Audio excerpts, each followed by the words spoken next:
Police వ్యవస్థ ప్రజలకు జవాబుదారీగా పనిచేస్తుందని డీజీపీ ద్వారకా తిరుమలరావు పేర్కొన్నారు.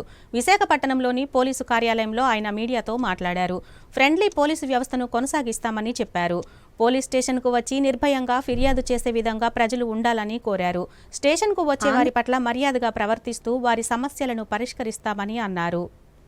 ఆంధ్ర, ఒడిశా సరిహద్దుల్లో మావోయిస్టుల ప్రభావం బాగా తగ్గిందని డీజీపీ ద్వారకా తిరుమలరావు తెలిపారు. గంజాయి వ్యాపారులు మావోయిస్టులకు ఆర్థిక సహాయం అందజేస్తున్నట్టు తమకు సమాచారం ఉందన్నారు. గంజాయి కింగ్ పిన్స్ ను కట్టడి చేయడమే నార్కోటిక్ టాస్క్ ఫోర్స్ ప్రధాన లక్ష్యమని ఆయన చెప్పారు. గంజాయి ఒడిశా నుంచి వస్తుంటే చెడ్డ పేరు మనకు వస్తోందన్నారు. గంజాయికి సంబంధించి ఎటువంటి తప్పు చేసినా చర్యలు ఉంటాయన్నారు. నైజీరియన్ సైబర్ ముఠాలు తెలివి మీరాయని తెలిపారు. ప్రాంతీయ భాషల్లో మాట్లాడే వాళ్లను ఏర్పాటు చేసుకుని కాల్ సెంటర్లు నడుపుతూ నేరాలకు పాల్పడుతున్నారన్నారు. ప్రజలకి పోలీసింగ్ తరఫున ఏదైనటువంటి శాంతి భద్రతల విషయంలో కానీ ఏదైనా కానీ మరింత మెరుగైన సేవలు అందించి ప్రజలకు వీలైనంత చట్టానికి లోబడి పనిచేస్తూ అన్ని విధాల కరెక్ట్గా పనిచేసి ప్రజలకు జవాబుదారీతనంగా ఉండాలని చెప్పి అందరూ కూడా తెలియజేస్తా ఉన్నాం.